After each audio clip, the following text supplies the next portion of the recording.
tout Congolais.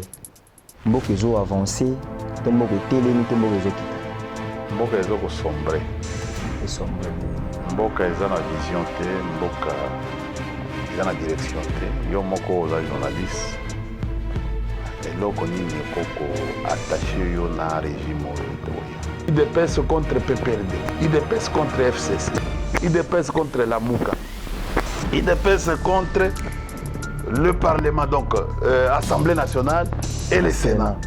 IDPS contre la justice. IDPS contre le gouvernement. Tata, atabino moko. Yo kaka mutu a raison kaka. Non, yo mutu ozobunda na batu nyonso sikoyo topesi yo raison. Biloko wana kaka okomona bana kizengi so okena okoti na bandako na bango mona bana kizaki akozanga ata 4 ou 5 bana yo bino botinda bino na bapoto yo ne oboma ba ya bino mais bana nanga bazali po ya biso bakendaka na FCC ya bino bavandi kuna nalobi yo nde mutu ozoloba oye ntango ozotanga bakomba bato awa estce ngai nakomba motu te yo moto olengi vie wana ya tomati nayebi teke vie ya tomati eza oyo nazoloba epesa oyo ozo akize wana kasi obi bavision eza te ti idps contre mais est-ce que nakoti te yoka question conflit eza te yoka question na nga te non Steve pardon big pardon oza journaliste d'investigation tolekaki déjà dossier est-ce que conflit exacté entre Wankwenda mais Wankwenda alobaki que non manque de leadership na kati ya IDPS. Merci de nous faire confiance. Nous Vision Plus TV, voilà, c'est Masolo Politique qui à ce jour à la recherche de l'information vraie. Et nous sommes ici pour recevoir pour vous India Omari, cadre du PPRD, communicateur du FCC, et c'est avec lui que nous allons essayer d'aborder vraiment des questions d'actualité après Kingakati. C'est quoi la position du FCC? Bonjour India. Malheureusement, on a moyen de constitution parce que le débat est comment il y a des textes. Tout ça, on a India Force. Bonjour. Bonjour Steve. Bonne santé? Non, ça va. On est là. India Force, aux politiciens, aux politologues, photo le bar, on peut. À part ça, la sociologie, tant que vous avez la lecture, il y a un peu biso. Les lots, tous qui ont 2 ans après alternance. Avant aussi, maintenant, biso boy, comme tout Congolais. Mboka ezo avancé, to mboka etelemi, to mboka ezo kita. Mboka ezo ko sombre. Sombre ndeni. Mboka eza na vision te, mboka eza na direction te. Yo moko oza journaliste. Eloko nini ekoko attaché yo na régime oyo toya. Bidimbu nini bilembo nini régime oyo tiki. À part komemela biso saut de mouton oyo créé lisusu embouteillage pasi leki. Lelo saut de mouton et ko faire souffrir population, il fallait pona ko bima, il faut ça la calcul. Donc moi na kisasa nyoso lelo po abima na ndako na ye il faut ça la calcul na bima bandal na kende ville il faut na éviter na oleganzela nini il faut ça la calcul na le 24 bon na kota kan kokolo na kende côté ça dit le problème c'est quoi c'est batubaye baza na vision te bon vision yango comme mona vision comme kaka ba querelle. D'abord, oyebi ndako oyo ezali d'abord bokabwani na kati ya ndako na bino. Hein? Bobani déjà ba division wana au sein ya bino moko. IDPS contre IDPS. IDPS contre le président de la République. Bon, le président de la République contre IDPS. IDPS contre Cash. Bon, IDPS contre INC. Bon.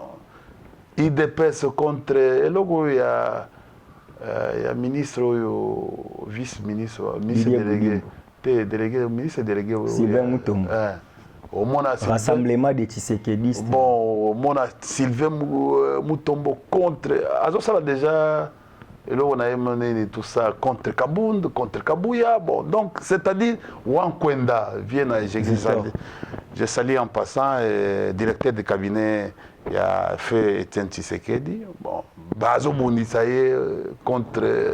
C'est-à-dire, Peter Kazadi contre Kabound et Kabouya. Bon, donc, c'est-à-dire, Chilombo. Mon ami que je salue, Bakoka était. Professeur Paul Chilombo. Oui, oui, donc, Bengana mais Azo résisté à Tata. Binata Binomoko. Hein? Hier, moi, je suis mouvaro. Moi, je suis mouvaro. Moi, je suis allé dans le cercle. Travaille tout le monde. Dans le cercle. Dans chef de la cuisine. Vous comprenez? Bon, tu sais, la sentinelle joue un grand rôle. Et pas mon conseiller Mboka. Cuisinier, avant moi, cuisinier. Mais je sais pas, est-ce que vous avez guerre wana? C'est ba guerre wana. Ba guerre wana et même biso na ba guerre et longwe na ndako eke libanda. Et comme libanda et comme IDPS contre PPRD, IDPS contre FCC, IDPS contre la Mouka. IDPS contre le Parlement, donc Assemblée nationale et le Sénat. IDPS contre la justice. IDPS contre le gouvernement. Tata, atabino moko. Yo kaka mutu a raison kaka. Non, en yo fait, mutu ozobunda na batu nyonso siko to pesi yo raison. Comme yo za gang ya film. Hein? To pesi yo raison. Yo za kaka na raison. Tu as raison. Parce que Ozana Bitumba na batu nyonso, il dépasse contre population. Bon. Azande sentinelle à RDC donc. Nanini. Bango mo balo bango ata mutu na biso so sali mabe to côté remela yo. Bon monate bango mo ba marcher contre mambu na bango mo ba bité. Magambu nini ma. Magambu ya so de mouton. Kasi so de mouton banda luka muyibiti. Hein? Monate IDPS babanda ko tambola ba luka. Mais toti lelo. Aussi mona ba organiser procès à so de mouton. Bamaros condamné à 2 ans. Na lobby makambo ya so de moto. Bamaros azali moto ya ba aza moto ya so de moto te. Bamaros aza moto ya aza moto akuna te entreprise na etali makambo ya so de moto te. Makambo ya so de moto to organiser pe procès makambo ya so de moto to yeba pe vérité. To ba maison préfabriquée. Wana Salemi mais flou kaka. Condamnation pe kamere to moni yango bien te population mobimba zo luka ba condamner pe pona nini. Omoni lelo mo côté la caméra vraiment. Pardon? Yo lelo mo côté. Mais aza citoyen te. Aza rwandais. Yepe bolingo bamba yepe na rwandais. Te batu baloba nga ko loba mambo batu baloba. Mais batu baza ko loba keno mobutu aza centrafricain. Nga aza journaliste. Mais yo tango yo côté la caméra lelo. Mais caméra nga na travailler na caméra na zaki conseiller na ye. Tango alongwe. Hein? Tango akendaka. Mais tango alongwe, est-ce que yango ne problème toza nango mikolo yo? Problème eza nini? Tranquille. Bayaya wana bazaki na opposition. Tango bazaki na opposition. Moi benda ezala yetie. Toza ko solo te. Toza ko lia te. Tous les mots de Etienne Tshisekedi. Na lobi boye toza ko lia te. Yo kanisi que non mutu soka za na opposition. Akotambola te vraiment akotambola na témoin yo na bandal ju moto fanda na yo na mutu mo ya IDPS à l'époque na bombika kombo ngana tuni yo na lobi boye to lia ensemble to banda kala biloko bazoko lakisa bango ba biceps lelo eza to lia bango to lia to sala na bango to fanda wano linga ba plan P A B C ezalaki etiamaki wana ba révélation lingo lo bana ba basu na quelle révélation to zaka ba to vivre na linga va to démarrer to songa na bia mais pouvoir ezaka neti cop neti cop population a PCO mandat eza cop ya population a PCO mandat boneni FCC boloba bino nembo pesi bon mandat biso to lobini Henri Magie aloba bien wana cop na biso tika makambo wana tika na bile tika makambo wana ya Henri Magie azali que je salue en passant, c'est un prisonnier politique. Oui. C'est un prisonnier politique. Ce n'est pas outrage au chef de l'État. Mais est-ce qu'il y a Gokufa? bakatela des ans. Mais ya kokufa ta. Abima. Akobima. Mais la Na loi 2020 sanctionne. bon na lobi na 2023 bato mususu bakokota te. C'est ça la fin du monde. C'est la fin du monde te. Tu sais que doit doubler. Na lobi boye. Na politique keba na rankine. Vie moko babenga ye tomati. Toza ko benga ye tomati. Heureusement mikolo ye moko alobi ke non nga nazanganga. Nazanganga. Ayebisi abangisa bino mabe. Azo bangisa biso ta. Toyebi ke toyebi limite na ye. Akala na komba Yesu. Nalobi yo muto tangi. Tengana ba. Mais ayebisi Basile, ayebisi journaliste Basile ke non politicien Basile, président ayebisi journaliste Basile. Ayebisi journaliste Basile abi na okokoma na miso mine en public. Papa, au sommet la lumière na molili efanda ensemble. Mais libiso vraiment makambo yo tina na sommet et comme visible boye. Biloko wana bazako biso to mona tozako loba kala o mbuto wana prima kura ezaki ya koloba te. Mais tango mutu ye moko bimi na télévision aloloba. Si on a kanisi makambo ya stade de martyr, toke ko sambela stade de martyr. Nako baluka mutu nini aza pembeni. Te tala boko sabiso te hein. Des ans où ne kokité. Mais na lobi boye yo moko to koloba awa. Nganga ye moko a déclaré naza nganga babenga nganga. C'est-à-dire maître de l'Orient. Maître de la franc-maçonnerie de l'Orient. Ngai naza nganga. Babenga nganga nganga. Yo nengo zali wana Steve. Na kolongolo miso mibale okoma na miso mine okomanda komona musika ozana c'est-à-dire que non tala degré bana sikoyo bana na yo bana na ndako ya journaliste wana bazoko tala mais moi na nga kozwa courage abi papa okoti makambo ya bon kindoke oko sisa biso na famille te parce que biloko wana ezalaka ndenge nini biloko wana kaka okomona mo bana kizengi so okena okoti na bandako na bango mona bana kibaki akoza ngata 4 ou 5 bana kibaki yo bino botinda bino na bapoto hein yo bino bomba ba ya bino mais bana nanga bazali po ya biso bakenda na marche FCC ya bino bavandi kuna na lobi yo nde mutozoloba oye tango zotanga tanga bakomba batwa est ce que ngana mna ta komba mutu to mutu bengi vie wana ya tomate na ebiti ke via tomate eza oyo nazoloba na tomate ka c'était bonga tangi komba mutu na na komba Jésus Christ identité na yo komba na tika biloko tena tuni na Steve Kambanga yo mais na ngara yo boza o mari India eza identité na ngai omoni mais yango wana te ngai to avancer na mais biso to ngana yo tolandi na ba réseaux sociaux tolandi pe na télévision to lobi ngana za nganga to tika la wana te tango yo zo accuser que vision ezati ozo et puis tango zo loba na télé attends nganga zo loba na télévision nganga c'est-à-dire en quelque sorte à lobby bon na lobby mon mortel na lobby nganga parce que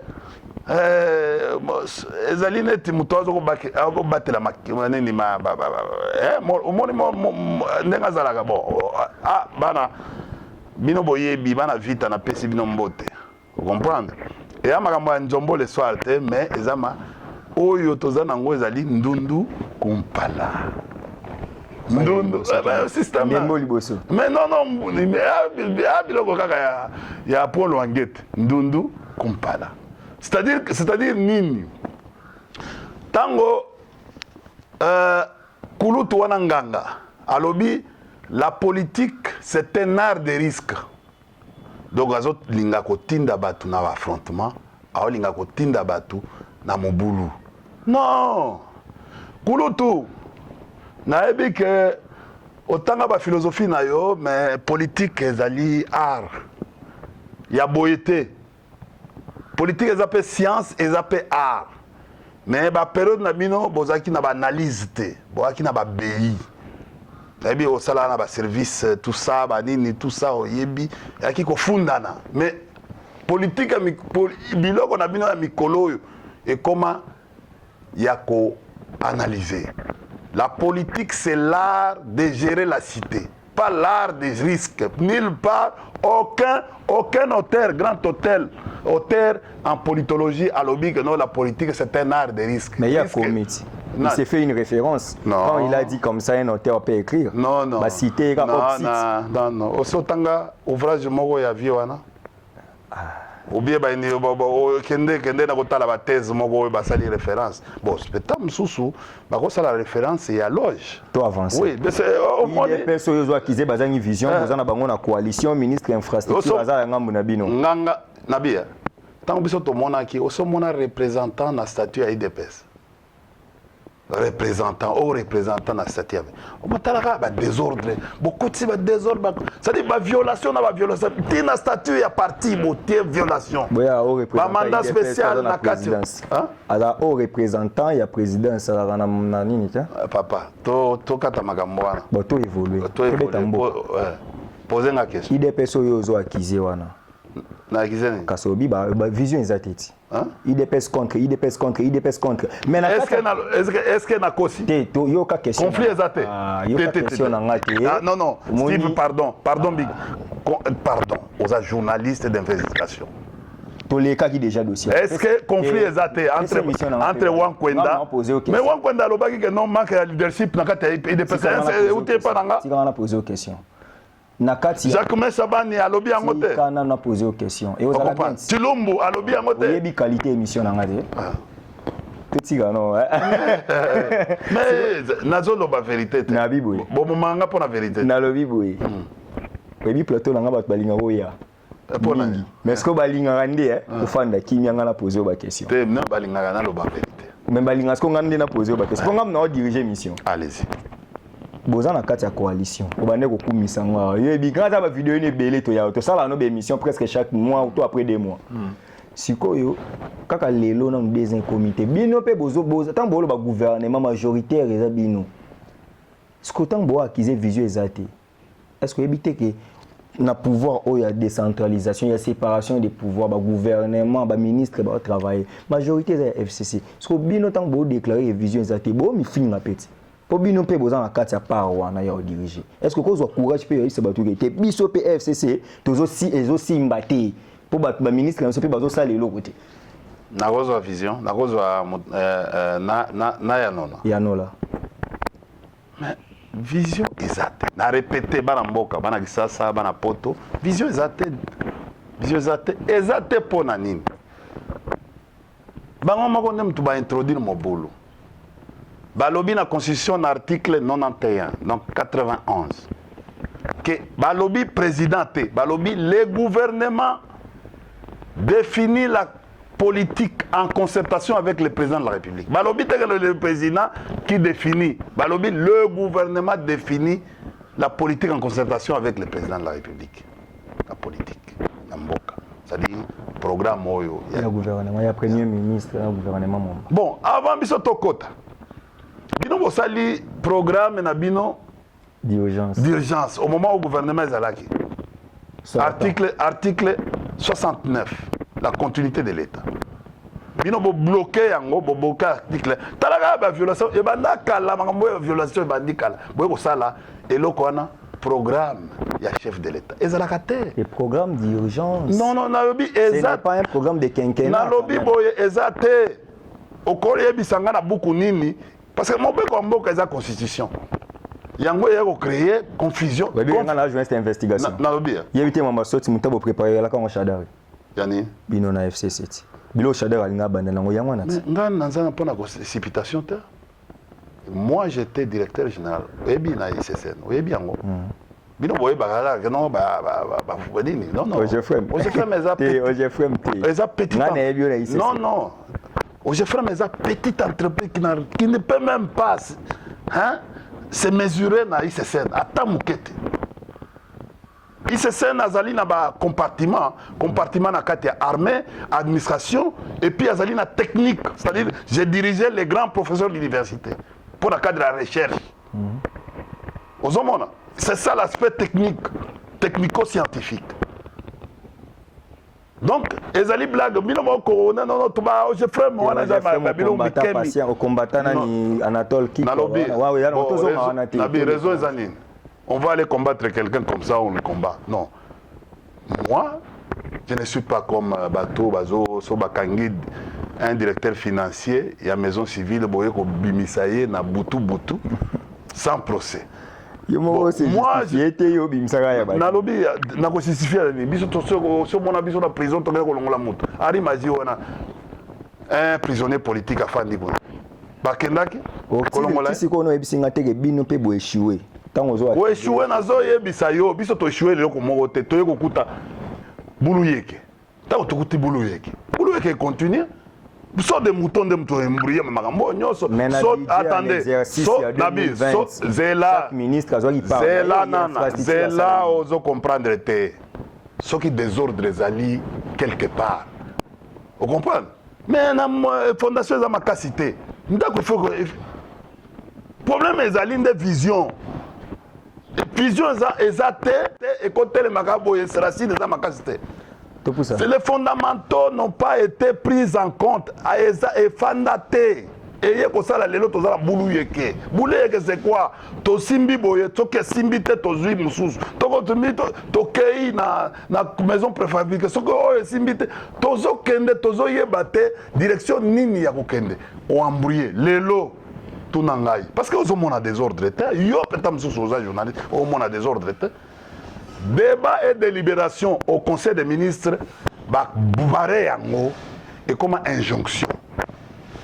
Tout dans la Constitution, ni loi comique, il faut qu'on paie cette injonction d'un ministre. Non, c'est-à-dire quoi? Au niveau, la Constitution est claire. Tant que nous comme on a dictature, on est mon bout. Azaki dictateur, mais Azako ça la Constitution a taillé à sa mesure. Mais Azako violé en côté.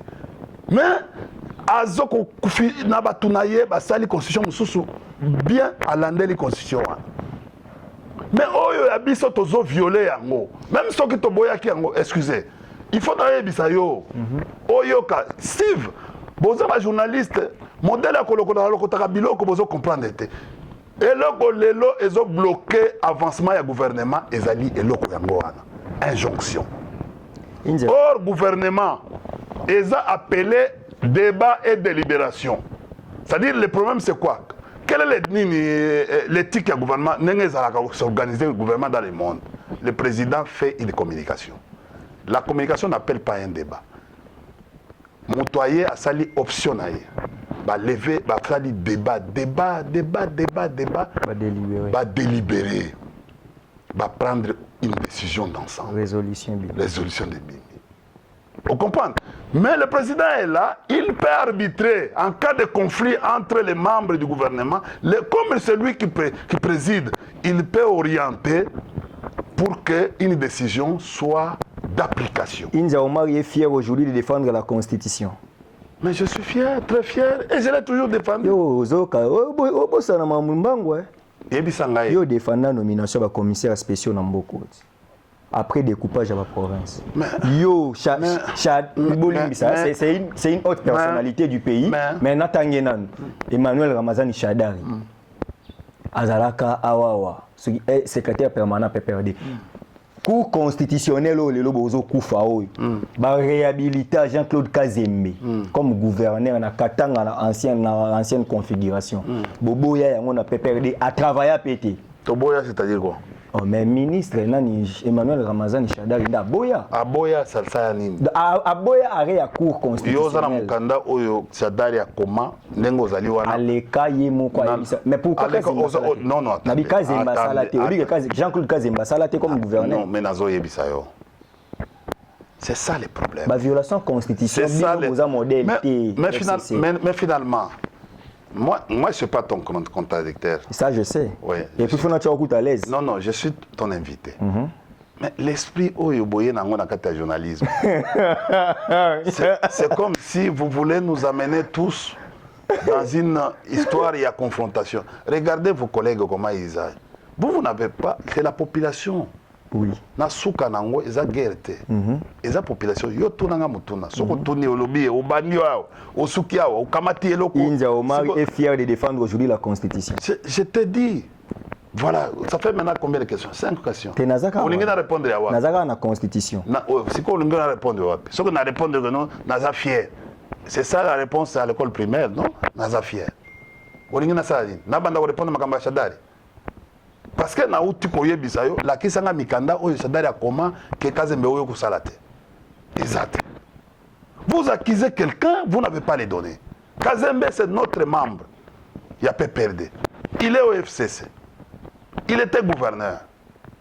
Il y a eu des dossiers. Bon, son affaire était suspensive. Bon, court à se prononcer par un arrêt.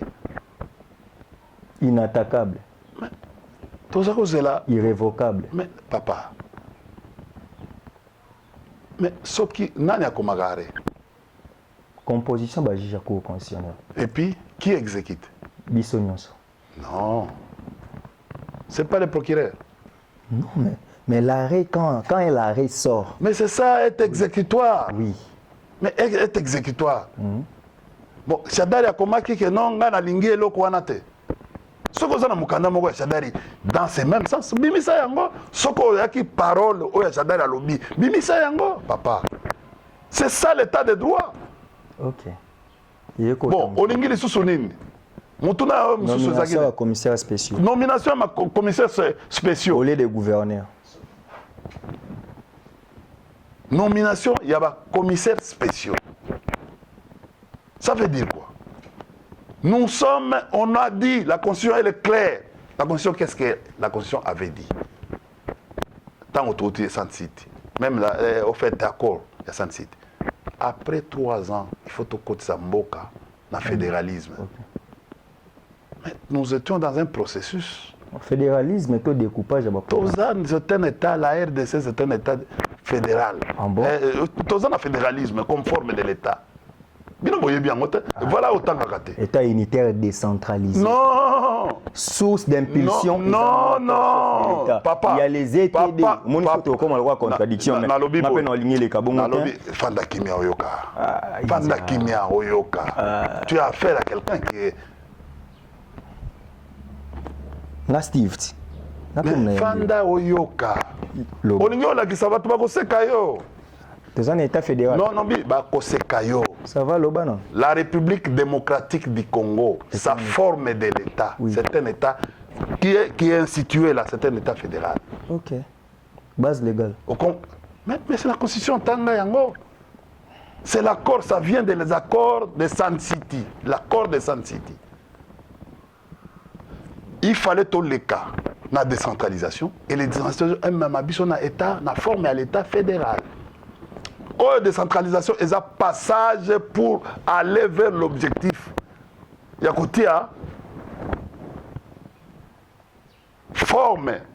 Attention, il y a une différence en Sciences Po. Régime politique, système politique et forme de l'État, messieurs. C'est un cours. Mais la forme. Ce que nous avons posé comme forme de l'État signifie quoi? Papa, on a fait rappeler yo. Tikanga basekanga yo, tes journalistes étaient. Parce que on a déjà au mikitisi. Yonde kolobatege ngape. Na lobby non, on a au mikitisi déjà parce qu'on a une discussion. Na utu yebiso que non, il y a 3 éléments. Et où est constitué l'État, régime politique. Tout ça, régime ni. Yoloba. Monisco va nous poser une question. Mais c'est-à-dire non, c'est parce que Olingi Kolakisanet Oyebi. Or Oyebi te. Non, parce que wana na kokende to kokende net nazo kolinga ko frustrer yo.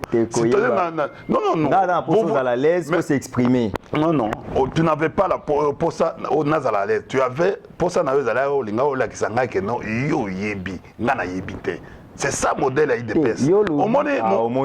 Mais c'est ça les systèmes. Yo ma politicien, au commissaire journaliste. Non, mais yango na lobby boy. Mais c'est yango tozo mona. Tozo mona. Mutu nyosa comme journaliste. Aux infirmiers na nini na poma tete wa. Tika mabanga na émission. Dana to yango na mame ko tsapso na ba conflit. Avant mona lo ngano to yoka na lipo na ko finga. Na lobby nani yango. Oh yo lobby wa. Na lobby eloko te na pesi exemple. Un infirmier, au commis journaliste, Tika. sans éthique, sans déontologie. Ayambaut. Nani émission yango. Oh yo lobi. Mais Bino pende mais n'a pas exemple. Suppose ça atala ki journaliste était mais le la petit na yo za India au créer l'espace au foulier yango na biso peut combien filtrer. Na lobi boye. Mais parce que désordre. Ngara tinde bino na mandataire. Matata pesa mbongo na 2013. Mais en fait matata komaki akomaki parente. En fait nalinga ya le bula lo takine matata komaki parente. Jurisprudence. Non matata parena 2013. Non matata komaki parente. Bon non apesi tepi apesi dans la sobriété. Ce n'est pas parce qu'il avait un intérêt à Kokoma. Yozo me mana ba déterre. Alors que ça mambo belé ba bozi. Mais yango wana eloko wana pe biloko congrès si ma congrès kakate. Ma congrès le jour où les journalistes seront indépendants, il n'y aura plus tout ça, tout ce que nous sommes en train de vivre. Les infirmiers ne viendront pas. Il y aura même, je propose ordre des journalistes. Tenga dana loba ki on. Tenga non. Wana vient dans la PC azu moi salama. Wana vient na kati ayebi. Kozande mta polémique. Wana vient na kati ko.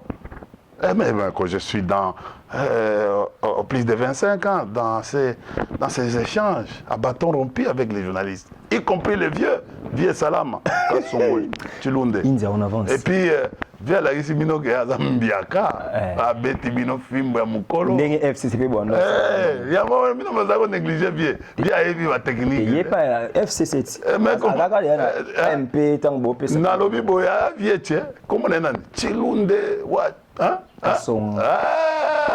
Voilà. Bien. On a bien en il y a les là-bas journalistes malgré l'immobilier. Les tigres il y a des mais à la rendez-vous bien abisso. Et on doit avancer s'il vous plaît. Apparemment toujours qu'il est bien mais au tigre abisso doit avancer moulaïté. Parce qu'on a une répondre à la question to avancer, répondre à la question to avancer. Ça va non?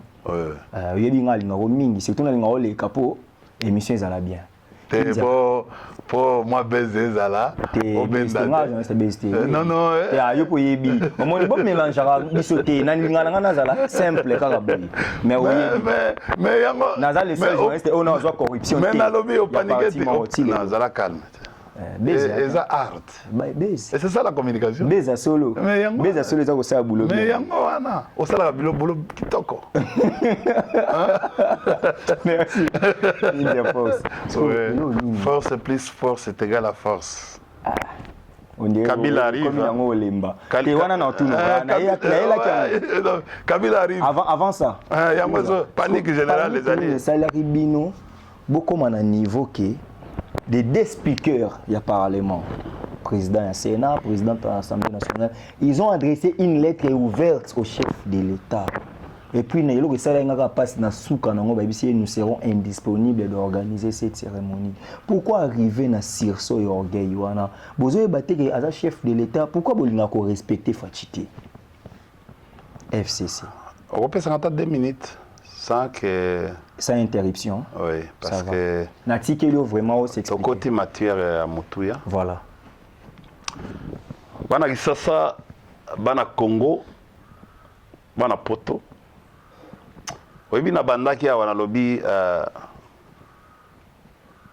tokoti na makambo yo ilingake esengeli ezalate. Eza crise artificielle, la crise délibérément créée par l'IDPS. Délibérément, s'il vous plaît, créée par l'IDPS. Crise des alliés, crise mon ami. Crise des alliés entre l'institution, le président de la République et l'institution, le Parlement. Parce que Namboko, nous avons 4 institutions de la République et 3 pouvoirs. Boyo Kanga Malamu, 3 pouvoirs, les alliés pouvoir exécutif. Pouvoir exécutif, Ezali Nanani, Ezali le président de la République, une institution, dans le gouvernement, deuxième institution, Basali, pouvoir exécutif. Pouvoir judiciaire, ezali les cours et tribunaux. Pouvoir législatif. D'ailleurs, il y a la deuxième position. Ezali le Parlement et en fait l'Assemblée nationale et le Sénat. Voilà comment 4 institutions ezali na 3 pouvoirs. Mais Montesquieu a lobby pouvoir wana il faut travailler séparément. Voilà. Mais en harmonie. Et les garants, il y a harmonie, il y a bon fonctionnement. C'est-à-dire ezali mokonzi mboka. Il n'est pas l'être suprême. Non, il est le garant. Donc l'arbitre, au cas où les 3 institutions, Babundi, Basali, moi, Kokoso, il est comme aigle pour Nako, côté à sagesse, côté à moi, Kimia. Il est à quoi provoquer. Est-ce que Toyokani, il est à quoi provoquer. Nulle part, parce que Azali au-dessus de la mêlée. À côté de pouvoir oyo parce que Montesquieu a lobby les pouvoirs arrêtent les pouvoirs, c'est-à-dire na jungle wana soki jungle ezali pouvoir suprême ezate mais pouvoir moko iko arrêter pe pouvoir mususu soko tangi pe na les 8 piliers ya constitution na biso komona ke ba pouvoir nyoso wana on a pouvoir législatif et quoi il s'appelle pouvoir exécutif. Pouvoir judiciaire quoi il s'appelle, c'est-à-dire quoi il s'appelle pouvoir exécutif. C'est-à-dire que non, bako kangapé mukonzi mboka, bako kangapé premier ministre, na ba membre du gouvernement. Tout comme parlement eko kangapé, eko kangisa pe, eko chasser pe, c'est comme ça qu'on dit les pouvoirs arrêtent les pouvoirs en Kayambeba. Donc ce qu'on l'équilibre ba limite na yo. Or Mokonzi Mboka azala ba limite na ye. Aza immuable était. Il n'est pas faire tout. Il ne peut pas faire tout. À cause ça la nini tout travauté. Azala ba limite na ye. Travail à sentinelle, Mkonzamboka ko salate. Travail à premier ministre, Mkonzako salate. Travail à ministre, Mkonzako a besoin de ministre na eloko moko boye. Bon, il y a toujours une bonne manière à ça, soit à passer ba instruction, pas ba injonction, à passer ba instruction et pas le premier ministre à relayer en haut. Et ça ba injonction te. Dans un domaine oyo et sengeli, et ça politologie, et sengeli aptitude. Yango moni to biso tozo senga conseiller politique batia na présidence cabinet wana il faut koyeba ndenge bako laver yango po batu oyo bazana mature bazana moi pour na ko rendre très efficace ce cabinet ezali ngai mutu na sengi suggestion ezali recommandation te eza suggestion na lobi que non na omona depuis na zao banalise moi faiblesse moko ezali pas un conseil politique. Il faut un conseil politique où tangela ba classe yango. Ou cause la capable outiller il y a parce qu'un conseil politique a banga mukonzité, a to saka mukonzi et il oriente mukonzi na ba bonne grande. C'est lui le dernier rempart. Même na ba discours attention ko sali directeur du cabinet boy na bo. Toilettage ya souka ezaka na conseil politique. Tango biso to ko sala na cellule wana kala. To ko sala bongo. Qu'est-ce qui se passe dans cette affaire? Voilà, c'est ce que les gens entendent. Banamboka, affaire ezali grave, ezali gravissime. Ezali crise ezali, mutoko sabino te crise ezali. Et puis basala ngo nanko. Ba créer ngo nanko. Ba bossa ni ko s'occuper de la population pour na ko créer ka ba crise oyo pour ba justifier que moi mon boulot il peut ça justifier échec naé. Parce que pour le moment, ngai na place à IDPS, il fallait na tinda ba tout se concentrer. Tout si ça m'a makamboyo ya ba embouteillage ba so des moutons, kolia ba tout dollar, makambo belé, to komi lelo. Première crise et salinine. Na mikolo na zonga na ba crise belé te. Oya mikolo. O to loba awa nani akomelaki. En principe pour la meilleure courtoisie. Parce que le Parlement est une institution. C'est le président lui-même qui écrit. Parce que nous devons avoir attention avec la culture orale. Si le président n'écrit pas,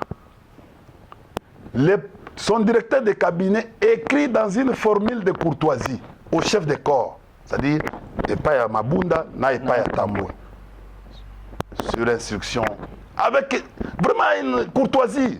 Mais quand un protocole écrit à un chef de corps, ça devient dangereux en administration, dans la correspondance administrative. C'est tout un cours à l'université, la correspondance administrative. On ne donne pas des injonctions. Le Parlement n'est pas une caisse de résonance de la présidence de la République. C'est une institution à part entière comme le président de la République. Donc, tango tomoni lettre wa, tango mon biso batindi yango na réseaux sociaux, biso to sala science politique administrative, tomoni déjà ba koza eza déjà conflit. Na lettre wa. Eza malamute. Oh, les règlements d'ordre, les règlements boyé que aucune autorité administrative, judiciaire ou militaire ne peut s'introduire dans le Parlement sans autorisation, sans aval. Il y a 2 présidents de chambre. Donc Mabunda na ozala nani, ozala mokonzi ya mboka, ozala nani okokoko ya soki ba autorisé té parce que ezali par ezali institution mususu. Il faut qu'on respecte ce qui est très clair à ce sujet. Nous avons la référence, nous avons des textes. Nous avons pièce contre pièce. Mais tant que y a des soldats, et belé, des bataillons, il y a une population moni. Il y a violer enceinte et à parlement. Au moment où la réponse était polie à Mabunda na Tambwe. C'est-à-dire que non, c'est un refus catégorique. Pour na bango, effectivement, wana izali Assemblée nationale. Izali refus. Basala ki yango ba komi, bino boye ko ravir ba intendant ba clé ba nini tout ça boye ko s'imposer. Ba kimisa ki intendant. Na lobby bon, mais beaucoup ça na autorisation na ye. Dans la constitution, nulle part on dit que non, le président doit taper les gens. Non, on dit que le président négocie. En politique, la négociation, c'est un art. Mon Konziambo Kamoussala Naïd, de tous les jours, c'est de négocier avec ses subalternes. Ce n'est pas les biceps. Bande Gorabiso a eu des pèses. Ezali biceps, c'était Ezali qu'on négociait au Memi Bango, aux analyses, Moko Yakomema Bango tout autour de toi pour imposer ton leadership. Mais Bango ba yoka autour. Mais yango na lobby boye Bango sikoyo. C'est pourquoi na lobby boye soki yo ozoyo ka papa na yo. Donc mutu mususu il faut ya ko beta mbata. Parce que ozo nabi papa ya Kongo mobimba na lobby boye. Mais ngana zo comprendre te. Ah watango na lobby na tangi ba article. Na kosi parce que yango il faut bango ba yoka papa na bango. Mais bango baza caisse de résonance te. Baza ezali cabinet te. Ezali institution na institution koza mibeko constitution et lobby okokuke ko violer enceinte ya parler du peuple te. Pona ko aider mboka avancer. Pona ko aider mboka avancer, c'est-à-dire quoi? Basali biloko na bango. Omonaki dernièrement procureur général près de la cour constitutionnelle après consultation abimi à l'équipe na média caméra RTNC pona koloba que non président a violé sans que bakota ba juge bakota a sali déclaration a violé l'article 10. Est-ce que vraiment indépendance de la magistrature est-ce que ezali à solo? Non. Tango tomboni bongo. Oyebi que non depuis mukolo wana na ba état mususu il fallait déjà procureur en a démissionné. Mais c'est-à-dire amitié a commis déjà na minute biso to mona yeneti muto ai dépêche. Si parce que à chaque fois qu'on a procès, tu as réquisé procureur wana. Si quoi réquisition problème ti. Non mais dans le biboy, c'est la même chose. On moni ma même chose. Biso to sengaki. Forme ezala bien. C'est-à-dire to monaki que ba ordonnance wana oyo 3 ordonnances ya bajuge wana eviolaki constitution mpo na nini mokanda na bango eleki na conseil supérieur ya magistrature te bango balobi ono elekaki parce que elekaki tosengi bango PV ya bamembre nyonso ya conseil supérieur de la magistrature ntango basalaka réunion na bango après toyebisi bango ke non soki PV ezali botinda PV yana parce que en principe c'est comme ça ezalaka soki PV ezali batindi yango na gouvernement yango komona après débat et délibération ouais et outil sur proposition du conseil supérieur de la magistrature après débat et délibération au conseil des ministres entendu tout son nommé na oyo ya conseil supérieur ezate na il n'y avait aucune réunion ya conseil des ministres oyo elekisaki dossier wana mais en violation biso tosengi na lobby et puis attendez et puis tokei troisièmement c'est-à-dire quoi batu mandeko wana bazali ba inamovible pour les nommer à un autre poste pona to nommer bango na poste mosusu il fallait bango moko bazala volontiers nakopesa ka ya luzolo ne wana nakopesa na ka ya luzolo bango juge na cour constitutionnelle ba na conseil na lobby boye non luzolo n'a jamais été au conseil d'état yo kaka Luzolo a été nommé juge, mais il n'avait jamais prêté serment. Mais Luzolo a préféré qu'il y ait la conseiller. Avant, a préféré Yango Bachanjaki. Parce que c'est lui-même qui a préféré. Avant, a prêté serment. Luzolo n'a jamais prêté serment. Oyoki. 2. Kaya et Sambo. Jean-Louis, professeur, que j'ai salué en passant. Les doyens des facultés actuelles. C'est lui-même qui avait demandé à ça la démission naïe. Démission Zali. Et il y a des réseaux sociaux botanga démission. Quand il y a Banyakou professeur, mon professeur même qui m'a donné cours à politologie, Sciences Po, lui-même a démission. Démission naïe Zali.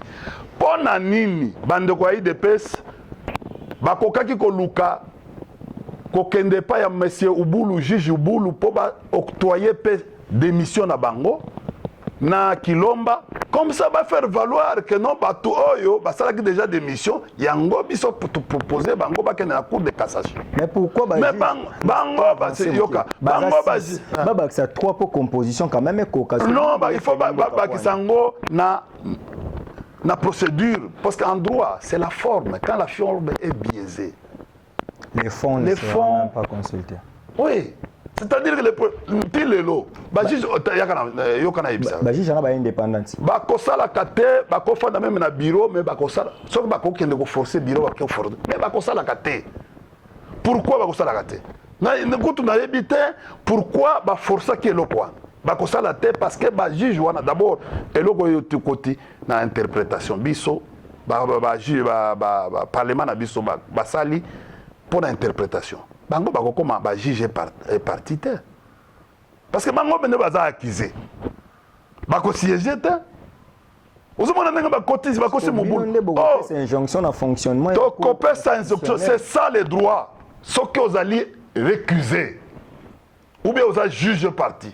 La partie adverse, biso toko soupçonné ba bengango suspicion légitime dans droit. C'est-à-dire ba juge wana toko fanda boye problème ezali biso ngai parti qui est par exemple parti citant on comprend na quand même bango wana te mutu wana te et puis c'est très simple toko récuser bango tina suka pourquoi na droit toko récuser bango tina suka pourquoi parce que conseillère juridique principal juridique ou en droit apesi biso pe sous matière tango totali CV ya Kiluba né en Mbujimai, total mususu né en Mbujimai, ba finité.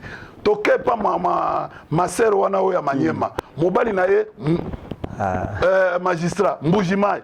Ça dit que non, il y a une sorte il y a constitué et le wana comme une histoire familiale. Yango biso to benga ki que non et le congrès ou te ko sale ma congrès IDPS et comment qui foire parce que ça s'appelle prestation c'est vraiment ba juge ndeyo benga ngo congrès eza congrès ya IDPS bon mais ça en état de droit na lobi eza congrès ya IDPS yo monaki to salaki boyete yo monaki to remplacer ki hymne national na hymne du parti te o monaki yango tango bino boko sala boye e bozo sala front na nani défi na nani na population te na lobby boye te na lobby boye non na lobby boye biso to un problème wana te ndeko biso to ko loba bo solo to monaki congrès ba corps constitué ba yakite premier ministre azalaki te président de l'Assemblée nationale azalaki te or balobi Assemblée nationale donc baza ba homme d'état te l'article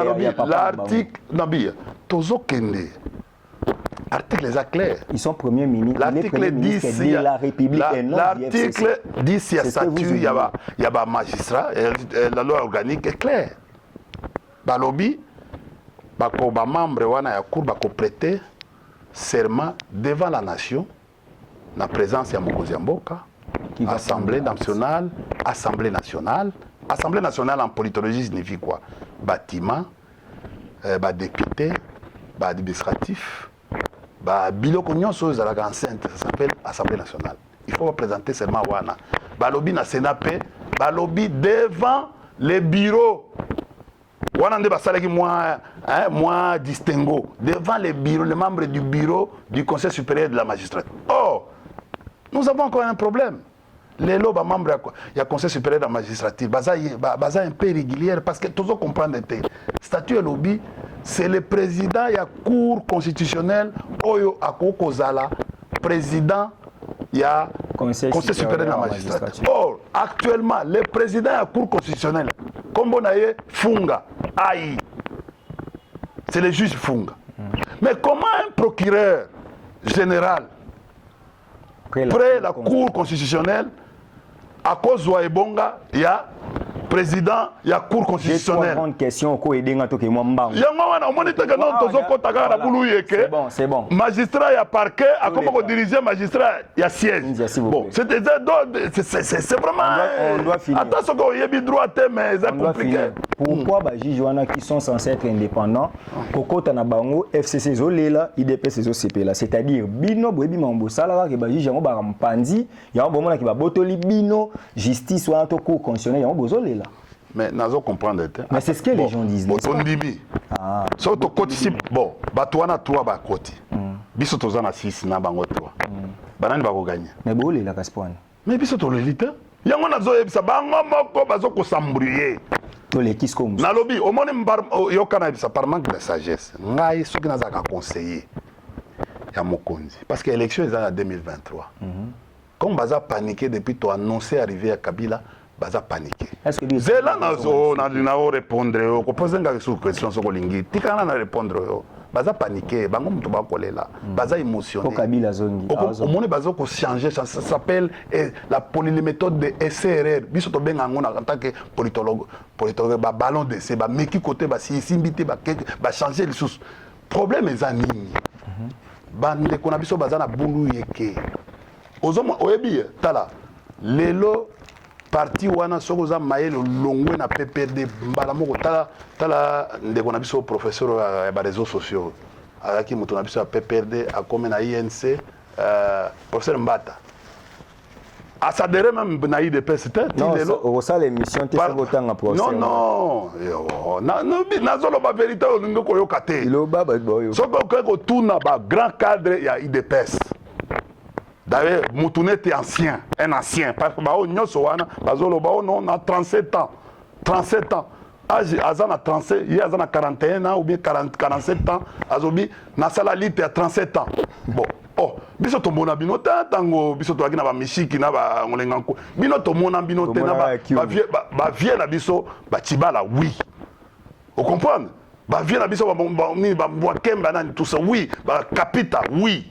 Bah oh Mubake oui mais yo kaka sikoyo oui ba mutanda mutanda za doyen vous comprendre yo ye kaka sikoyo ba kabuya oui kabuya zalaka na IDPS non oui azalaka oui mais azobeta makolo na yo tanga na ISC azui graduat na ISC oui wana bon alors wana osteki olingi ko comprendre wana oui kabuya azali moto en moi kaka Kabouya. mais yo On parle kaka pas de Kabouya ici, nabi on yo parle de la nabi RDC. yango yo kaka sikoyo 37 ans d'élite 37 ans d'élite aux ans 34 ans d'âge yo okota IDPS mon colonie Ah, ebisa no bo. on comprend nabi yo ka nani Oh zoloba wana. maintenant ngana yebi na mutako lobata Siko ngana ebisi yo. mais il y a zone âgé déjà Ba juge wana pona nini besoin. mais yo yebi que Yo ebisi na non retour à Kabila, c'est vrai. obi Kabila ça a postulé. te fona 600 mama juge ko ambrier ngai te Ba olobelo. eloko wana eloko wana ezalaki ambrouille oyo bakino tobenga ambrouille ambrouille ezalaki nini kozeli ezala révélation tablante ya makambo population tout na bana poto baza kozala makambo ya minembo mercredi wana yazali asafungola kaka liboke mpoke apanza nteke nalobi bo ezalaki asala révélation nani asali eloko wana mpoke elingaki bima yoke basa bacomprendre basali boule te to ambrouye kaka mpo yaya wana aloba te yango omoni congrès wana ya IDPS esalemaki population bino baocomprendre te ezalaki mpo na koambrouye situation mpo yaya aloba te mais na me conclusion yango wana biso epesi vertige te parce que bajuge wana bazofonctionne te bon ede bango na nini bosali mobulu par quel mécanisme bon Sarkozy azongaki par quel mécanisme Sarkozy azali membre ya conseil d'état ya France ilelo conseil constitutionnel conseil d'état petit tozoloba te papa émission komi na suka Steve matière yango nazokopesa yo nga nazoloba biloko mosusu etika 5 minutes mais Sarkozy soki akweyaka na primaire te mais Sarkozy alingaka kokoma lisusu mokonzi ya mboka ya France mais Kabila il a fait ce demande il est resté sénateur mais yango wana tous les anciens présidents en France dès qu'au CDC au commis membre du conseil d'état à vie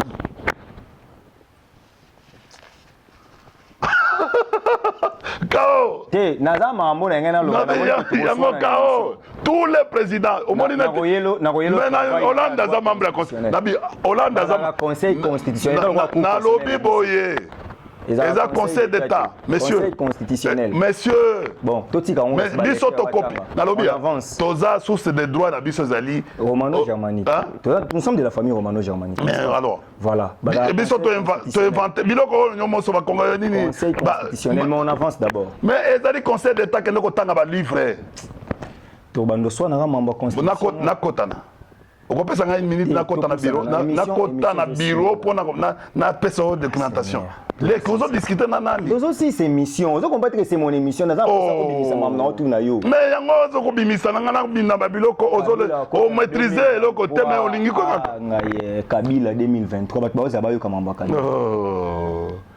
keba okobima keba oyepa tala omoni ba livre tala ba document omoni ba document omoni ba biloko India atangaka yango yo vous comprenez omoni ba biloko Kabila ba biloko akopostile keba mécanisme nini keba to solo la wana mécanisme nini c'est un citoyen congolais il a droit à voter mais c'est ça les droits kende ko tanga na constitution ba droit et devoir ya yo si bando o tshaka mnoko bo opesa pe ba article ngoti mais finalement na bimisa ngo na mutu constitution tanga ba droit na yo na constitution no mais nga nazaka mutu na bloka kata mais tanga na préambule c'est que prof mbata lego na ba article comment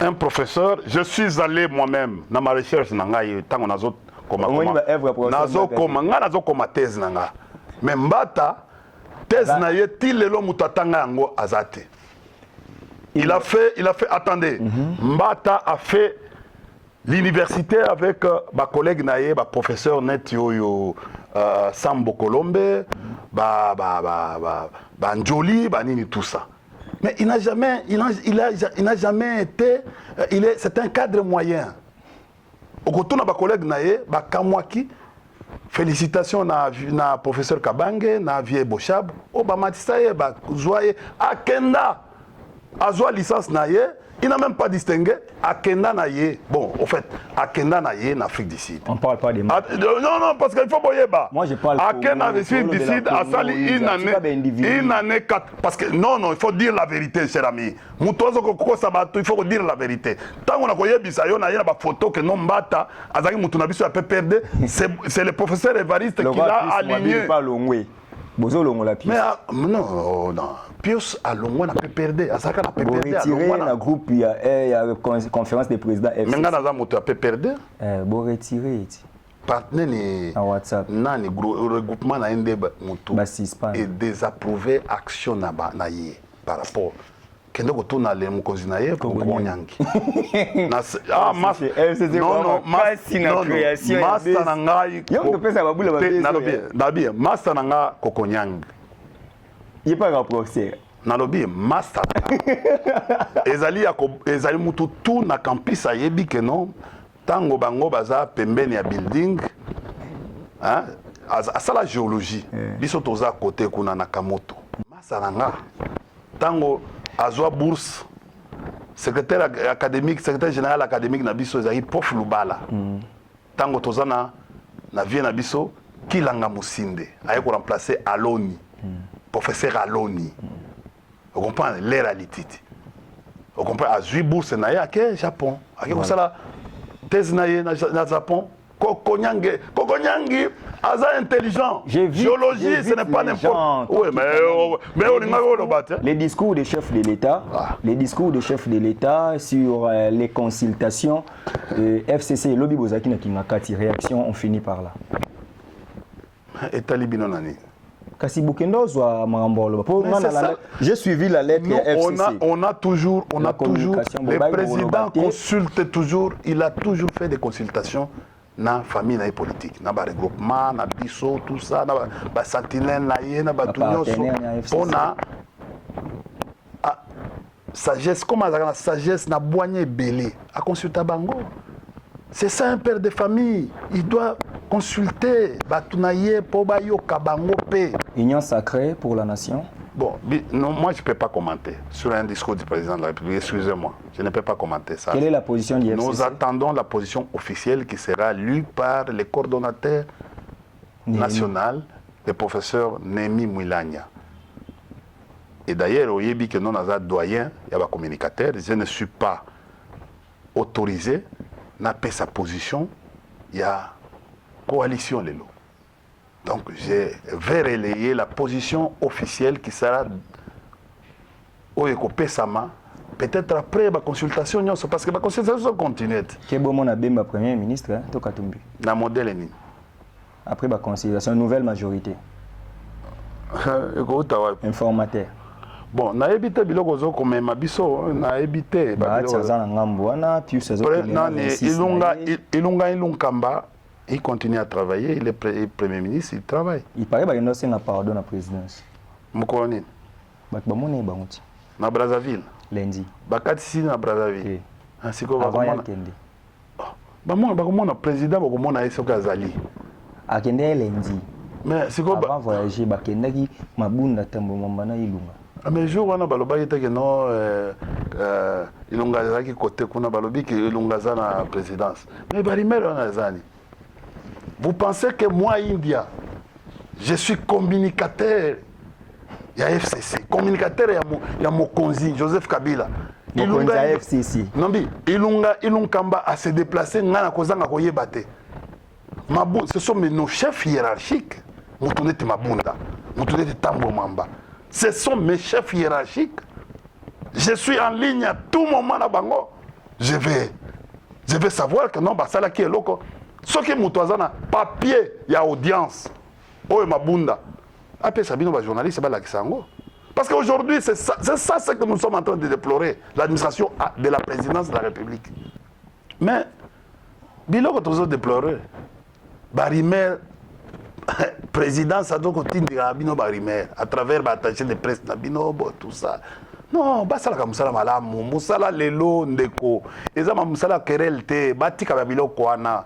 batika ko distraire mokonzi ya mboka il faut atia ba orientation na ye makambo ya peuple o etali peuple élection to la 2023 mikolo ezali toluka ba promettra ki biso awa ke no ba investissement américain ko ya mais to moni yango zimwanka eloko zéro ba promettre biso ba allemand o ba ko ya ko tensa misala zéro mais Kabila de 2001 à 2002 amema ba Vodacom amema ba Airtel amema ba emploi belle to mona ki ba jeune ba koma ba directeur awa ba boom immobilier tolongwe na budget ya 300 millions toye ko koma na budget ya plus de 5 millions ozoma plus de 5 milliards Kabila mema biso mais bino kaka ko swana kaka ko swana kaka so de moutons momemeli biso pona ko empêcher biso to circuler mobulu embouteillage bino kaka so de moutons nani ayana oh mama na ngai merci loba taga non na risque na ko sala théâtre ya basafu na ba théâtre ba nani o msusu oyo ya IDPS ba commencer ba théâtre mikolo oyo ko na TV ya non c'est grave et ça grave ezali politique ba memi yango na théâtre vous comprenez ba ndeko na biso ya IDPS total na no peuple d'abord ezali ko tondisa mabenga na binote oyo bo tripler salaire yele salaire za yele kende ko tala dotation oyebi dotation kende la loi de finances total na dotation d'abord dotation merci combien de millions merci mais boka matambongo wana bolobi que non biso tolingi mongo wana dotation parce que dotation za makam mususu je prends la parole FCR fonds de spécial de recherche za eloko mususu baka matambongo wana ba pesa ngo population. Je prends la parole, merci India. C'est par ici que nous chutons, comprenez que c'est un communicateur surtout l'andi to aussi c'était azana ba détail ebele que il na ebisaka fois les kaka chaque fois il y a linga olekati linga surtout ça l'émission après un mois abimisa mamia un mois vraiment intéressant moi photo que na lango progressivement voilà en tout cas c'est un homme sympa il est toujours bien avec nous voilà nani to za photos à la bien photos à la voilà merci de nous faire confiance calmez-ça osine matière osine matière en fait c'est mon vieux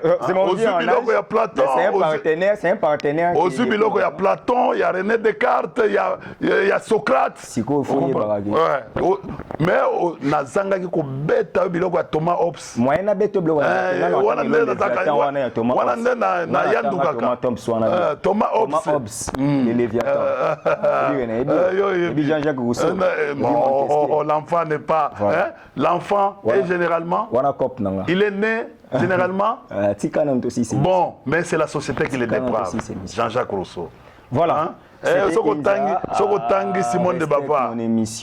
Simone de Beauvoir. C'est une grande émission. Voilà. Nous sommes arrivés à la fin de cette émission. N'est pas mon lot. Nous sommes à la fin de cette émission. Merci à Odette Lessa. Merci à tout le monde merci à Kwaku Vantoto. À la prise Kwaku. Yeyoti. Mais le Wali Kembena Kwaku. Bah diplôme d'état aux Kwaku. Kwaku Vantoto, merci pour la prise de vie. Merci à la grande équipe, mon vieux José Moulumba, les beaux gars de Birmingham, un partenaire de cette émission, José Moulumba. Moulumba. Kankolongo, Kankonde. Voilà, chers messieurs, nous vous disons merci. Et c'était India Force. En tout cas, c'est un communicateur. C'est avec ses styles qu'il s'est vendu. Et surtout, il a vendu son chef. Et India Force, avec lui là, c'est pas trop dynamique, c'est pas trop français. C'est la matière, mais à un style que vous ne pouvez pas quand même vous fatiguer. Mais toujours, le système est Paul Wangi, Mukendi, Kalombo, Kolombo. On se retrouve très prochainement quand on est au peuple congolais mi la poso mi bundeli muta bundelo azate donc puissance à liloba et les qui à l'issasi. Merci. On se retrouve très prochainement. Bye.